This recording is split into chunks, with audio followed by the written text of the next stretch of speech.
بسم اللہ الرحمن الرحیم۔ آج جو واقعہ آپ کو سنانے جا رہا ہوں وہ ہے بنی اسرائیل کی دو عورتوں کا ایک واقعہ۔ یہ واقعہ بہت دلچسپ واقعہ ہے، اس کو پورا سنیں گے تو انشاءاللہ علم کے ساتھ ساتھ عمل میں بھی اضافہ ہوگا۔ امام ابن جوزی فرماتے ہیں کہ حدیث میں آیا ہے بنی اسرائیل میں عجیب و غریب واقعات پیش آئے ہیں، ان کے واقعات کو بیان کیا کرو آپس میں، جن سے کوئی نہ کوئی عبرت لازمی حاصل ہوگی۔ پھر فرماتے ہیں کہ دیکھو میں تمہیں دو بری عورتوں کا واقعہ سناتا ہوں۔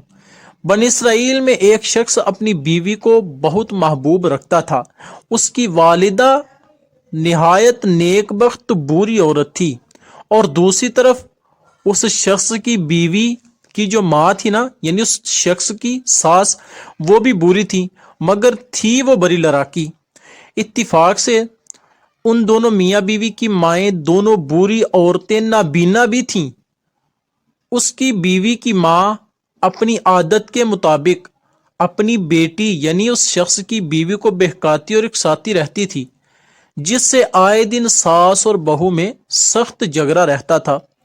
آخر کار یہ شخص تنگ آ کر اپنی ضعیف اور ناتواں والدہ کو ہمراہ لے کر نکل کھڑا ہوا اور ایک لکو دک آبو گیا جنگل میں اس کو چھوڑ آیا، جس سے اس کا مقصد یہ تھا، اس شخص کا مقصد یہ تھا کہ وہ اس بے آب و دانہ یہاں جب عورت میری ماں پری رہے گی تو مر جائے گی، اور اس جنگل کے درندے اس میری ماں کو پھاڑ ڈالیں گے۔ چنانچہ جب وہ شخص اپنی اس صابرہ اور ضعیف ماں کو اس کم پری کی حالت میں چھوڑ کر چلا، اور اس کو جنگل کے درندوں نے جب ماں کو آ کر گھیر لیا، تو اللہ پاک کی جانب سے ایک فرشتے کو حکم ہوا کہ جاؤ میری بندی کے پاس۔ فرشتہ آیا اور آ کر اس بری عورت سے کہنے لگا، بری بھی، یہ جو آوازیں تمہیں ارد گرد سے آ رہی ہیں، یہ آوازیں کیسی ہیں؟ تو اس بری عورت نے کہا، بہت اچھی آوازیں ہیں، اونٹ گائے بکریاں بول رہی ہیں۔ یہ سن کر فرشتے نے کہا، بہتر ہے، انشاءاللہ جیسا آپ نے کہا ہے ویسا ہی ہوگا۔ یہ کہہ کر وہ فرشتہ تو چلا گیا۔ اب جب صبح ہوئی تو کیا دیکھتے ہیں کہ تمام جنگل اونٹ گائے بکریوں سے بھرا ہوا ہے۔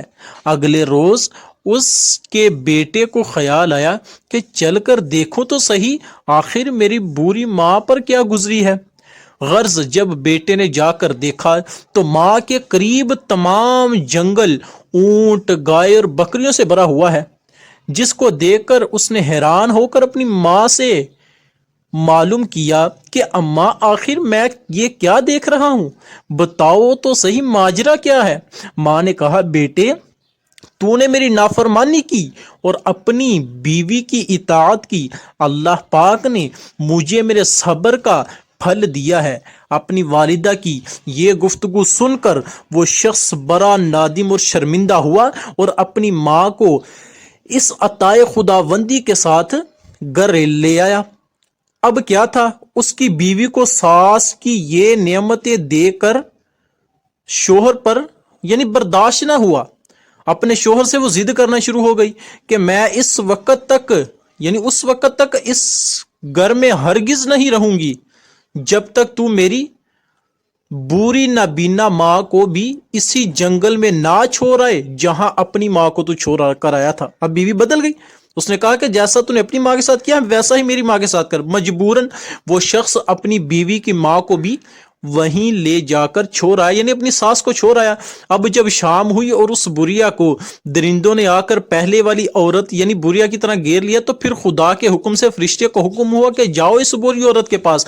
وہ فرشتہ اس بری عورت کے پاس آیا اور معلوم کیا کہ یہ کیسی آوازیں تجھے ارد گرد سے آ رہی ہیں جو تو سن رہی ہے۔ بریا نابینا تو تھی، کہنے لگی، یہ تو مجھے ارد گرد سے درندوں کی آوازیں آ رہی ہیں جو مجھے پھاڑنے کے لیے آئے ہوئے ہیں۔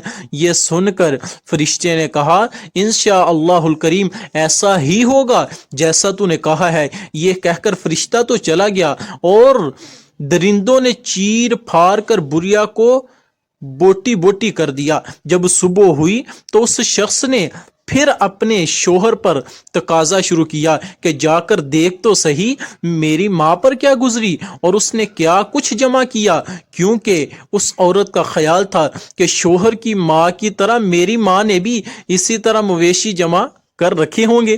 مگر جب اس شخص نے وہاں جا کر دیکھا تو کیسے مویشی بوریا سے جنگل تو کیا جہاں بھی خالی ہو چکا تھا اس کا کہیں بھی نام و نشان نہ پایا، کیونکہ اس کا تو رات کو ہی کام تمام ہو چکا تھا۔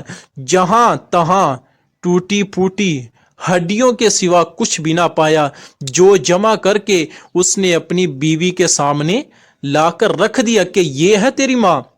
اور بیوی ان کو دیکھ کر اپنے خیال کی غلط تعبیر سے حیران رہ گئی۔ آخر اس غم میں گل گل کر وہ خود بھی مر گئی۔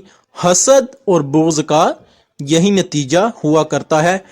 یہ واقعہ اچھا لگا ہو تو اس چینل کو سبسکرائب اور اس ویڈیو کو لائک کر دیں، شیئر بھی کریں۔